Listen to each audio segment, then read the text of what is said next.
Hello everyone, it's Nina and welcome back to my channel. Today I thought we could do a little bit different of a video. If all goes well, the day that you're watching this video is actually one day past my 1 year anniversary for this booktube channel. In the 1 year that I have had this channel, I have gotten around 382 subscribers. And I wanted to kind of talk about how this channel has really helped me in my life, why I'm glad I started it, and kind of give some general advice on if you want to start a YouTube channel yourself. So if that sounds interesting to you guys, then keep on watching. Okay, so the first thing I wanted to talk about is sort of my general process in why I started this channel. So I've made kind of casual videos on YouTube for a long time now, on many other channels past. I think I started my first channel back when I was in high school, which has now been like completely wiped from the internet because honestly no one needs to see those old videos.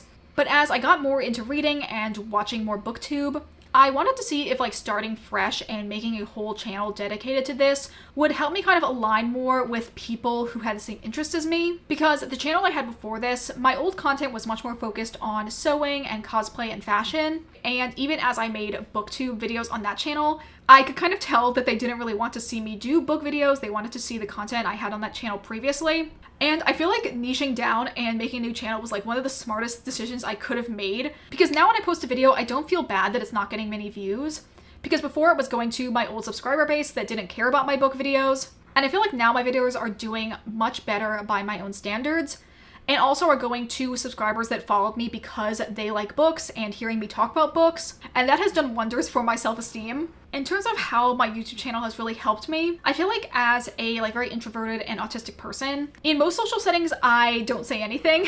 I have this thing where I need people to talk to me first and directly address me in a conversation. Otherwise, I will not speak up unprompted. And YouTube is kind of one of the spaces where when I film a video, there is the expectation that I have to talk, so I can kind of say everything that I'm thinking and feeling more openly. And I do think that in script writing, I've tried to work on getting my point across more clearly and concisely. I feel like YouTube also has really pushed me to romanticize my life more, because now I'm I should do this fun thing I wanted to do for a while, because I can also kind of have it serve double duty as also being something I can include in a video. It's kind of it's serving as inspiration, not just for the people watching the videos, but also for me, in doing those things. To kind of say, yes, I can live this fun, cozy, aesthetic life that I see a daily vlogger have, but I'm not going to be doing that lifestyle all the time. So I don't know, live your life like you think a daily aesthetic vlogger would, but do it for the enjoyment in the moment, beyond what looks good on camera, if that makes sense.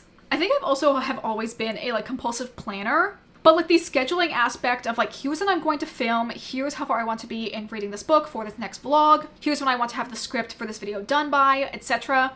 All that minutia of planning has really translated to me being more productive outside of my video making space, in just overall planning stuff for my life and my goals. Now let's talk about, I think, why you should also start a YouTube channel. And it really all boils down to the fact that someone is looking for the type of content that you want to make right now.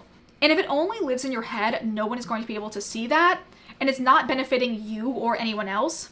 You might not honestly consider yourself that unique, but honestly, that doesn't mean you shouldn't have a voice. And in reality, no one can say what you want to say in the way that only you can say it.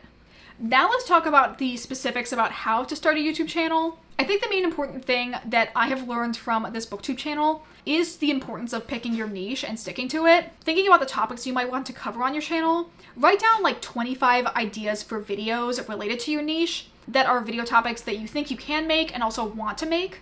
And lo and behold, you basically have the first 6 months of your channel planned out. I think another really important thing is to make content that you would want to watch and then make it more related to your niche. You should really try and be happy and proud of every single video you put out. I really subscribe to the nothing but bangers mentality of if you aren't having fun while making it, that will come through on camera and your viewers will notice that you aren't having a good time while filming and then click away. I feel like you lacking any enjoyment while filming can only really work if it ends up being a teaching moment. In my spinner wheel video, I didn't really have a good time with the outcome because I kind of failed every part of that reading challenge. But I feel like in the end, I was able to turn it into a life lesson that I don't want to put myself into doing anything that will make reading a chore or painful. So while I wasn't having a ton of fun while I was filming that video, it did have a point in the end. In terms of more practical advice in terms of gaming the algorithm, I think the big thing is if you find a repeated trend that you like and you think you can make, I would try and make it as quickly as you possibly can. I know this sounds insane, but I feel like the less videos that fall into that micro niche topic, the more likely it is that a person searching for that topic will find your video and then having that video end up blowing up. Another really important thing is about being consistent. I would recommend trying to batch film or filming more than one video at one time. So for my own schedule, that ends up becoming filming updates for a reading vlog alongside filming what I consider more of like a sit down, all in one day type of video. So stuff like recommendation lists, tag videos, or other like tip-based kinds of videos. Another thing I said in my like cozy hobbies video is the fact that this is a hobby for me. I don't expect I'm going to become famous on YouTube or make a lot of money. And because of that, I only put what I would consider like a reasonable amount of time into this channel. I only really film on weekends or time outside of my regular 9 to 5. And in terms of the work I do on my videos during the week, I might do them during my lunch break or after work when I work on scripts or editing my thumbnails. And I pretty much only film on the weekends. And overall, I feel like the schedule really works well for me. I did want to talk now about some things that I really want to improve on in terms of my YouTube channel. One thing is I do also want to try and film more frequently. I'm fine with just filming on the weekends, but for some vlogs, I do want to be able to film more after work, which is kind of unfortunate because we're about to go into like daylight savings, which means it'll be super dark by the time I get home. But hopefully I can still figure out a way with like artificial lighting to film my updates and have them look relatively okay on camera. I also want to try and not feel as awkward in terms of filming in front of other people. I like really hate the idea that someone could hear me when I'm talking to myself, especially when I'm filming and I like fuck up my lines like 3 or 4 times in a row. I need to just get better at like kind of going with the flow more while I'm filming and be better at 1, talking more slowly and kind of like taking my time, and 2, kind of like being able to just like pick up and film in front of other people. I mean, the only person I'm actively possibly filming in front of is my wife, who usually while I film my videos is in the other room with her headphones in to kind of alleviate the fact that I don't want her to overhear me filming. But that's something I definitely want to get better at, just so that she has more freedom in our own apartment and doesn't have to like be fully beholden to my own filming schedule. And also so that I have more freedom to like show you other parts of my life as I'm filming my reading vlogs. So yeah, those are kind of like my overall thoughts in terms of my channel. I also wanted to quickly mention here some of the like materials that I use in terms of filming my channel. My camera is a Canon Rebel T5i. This is a little bit an older camera, but it was a camera that I swear I saw like iJustine talk about many, many years ago as a great like starter YouTuber camera. And I also got it for the purpose of taking photos for cosplay. So it's definitely served me well. The flash on it has completely like shattered, so I can't use that aspect of the camera. But overall, I found it very easy to use and I really enjoy it.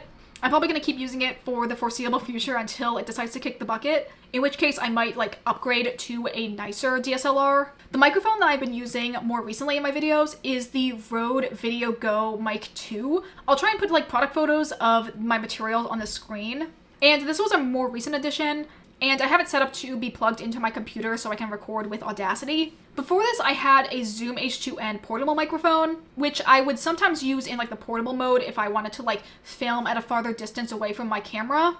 But that one unfortunately did break, and since then I've just been using this microphone. I like the audio quality. I feel like I can tell when the audio quality is bad, but I'm not really very good in terms of editing to make the audio quality any better. That's something that's been an ongoing process to like learn to be better at. And in terms of the editing software I use, like I said, I record my audio in Audacity, but then all of the editing I do for my video and audio, I do in DaVinci Resolve, which is a free editing program that's very similar to like Premiere or Final Cut. I find it's very easy to use.